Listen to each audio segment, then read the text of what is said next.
Hey guys, so I had a dream about mid-December of 2023 and I discounted it. And after speaking to my husband and one of my best friends, sisters in Christ, they were like, no, this is pretty prophetic. You should share it. And so I shared it like a month later on all the platforms, which I don't have that TikTok now. Of course, TikTok has banned that, and I don't know if I've ever uploaded it to this TikTok that I have now, but it's still on my YouTube. And I was going to redo the video, just telling my dream again, because when I did this video, I just put the audio on my phone while I just woke up. And so my voice is kind of muffly. You can't really understand it a lot. And so I figured, you know what, I'll just do this over. In the dream, I had to go to the courthouse. I have no clue why. I don't remember the actual reasons, but I remember that I had to go to the courthouse. I was determined. I had to go to the courthouse. But it was nothing like the one we have in real life here in my hometown. I went with a purpose. I knew where I was going for some reason and was walking down this long hallway. And there was these marble floors, everything to the T, so beautiful. And high ceilings, all of it. I go down this hallway and there's many rooms. I never actually stopped to do anything. I walk out the back doors of the courthouse and suddenly it was like I wasn't even in the city anymore. I was out in the country, the feed mill, there was gravel everywhere, machinery. I started walking away from the courthouse and I walked out the back door walking away from the courthouse. I kept walking and then I turned back. And as I looked back, the back side of the courthouse, there was a Dollar Tree. A Dollar Tree. No clue why. So I walk into the Dollar Tree.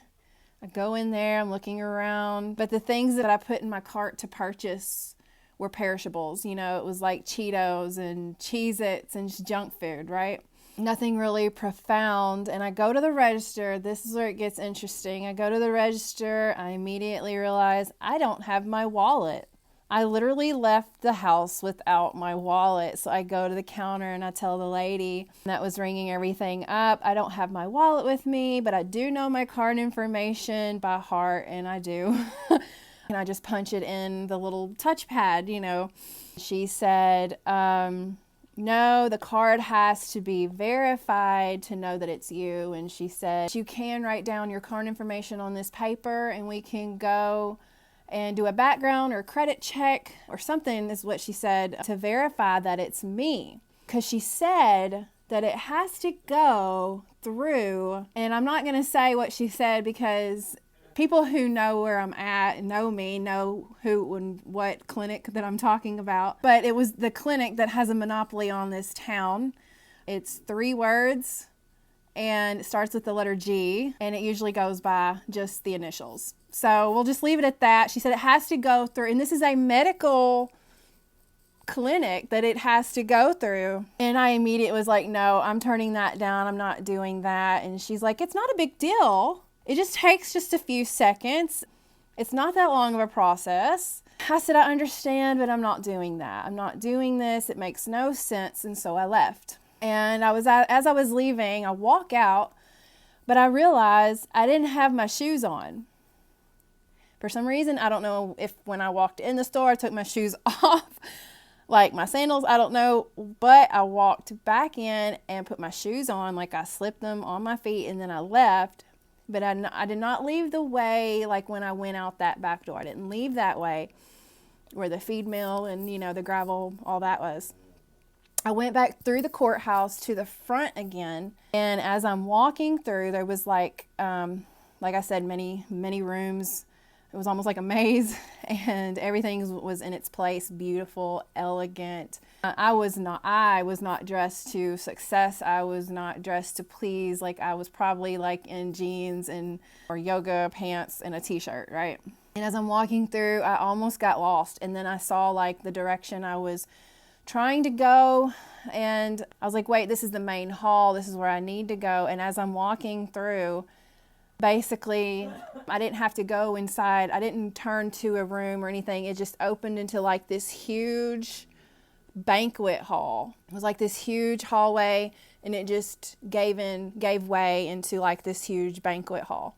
Everything there was extravagant, like ceiling to floor curtains, you name it. Everything was just to the T, like dressed to the nines, right? And people were sitting down being served plates of food, and the food looked divine. Like it was like the filet mignon, you know, whatever. It was like divine type food, like just out of this world. Everything was beautiful, and here I am. I'm not trying to cause a scene because, you know, I wasn't dressed like any of them. I didn't open a door to this hall. It just gave way into this huge room. So everybody was dressed to the nines, formal wear, tuxes, formal dresses. So I guess I leave and I exit, and that's all I remember. Of course, at the time that I had this dream, I discounted it. I was like, what? I didn't get it. But after speaking, like I said, to my sister in Christ and my husband, they both were like, that's actually very prophetic, and you need to share it. But I don't know why it had to be idolatry, but the fact that it was something so simplistic as idolatry, where I had to verify everything through a medical clinic, was very telling to me, because those who are paying attention, we all know what the book of Revelation says, and so how all this is going to be linked up together.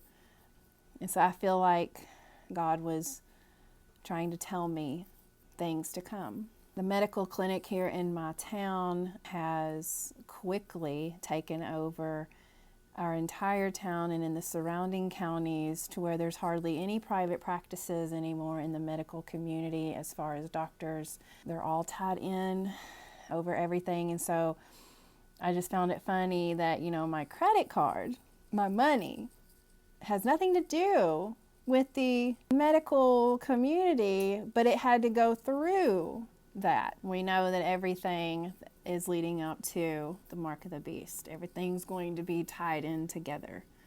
So I take this dream as a warning, and I do find it funny as well. I think I spoke on this in the video, the part where I walk into the banquet.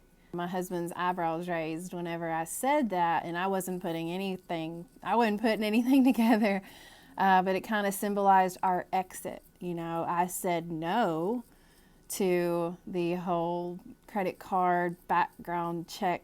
Let's check with the medical community, and then I was then ushered into the banquet hall, right? The symbolizing our exit to go home. We go home to be with Jesus. It'll be a big feast, a big banquet. So anyways, I think that is it. Yeah. God bless.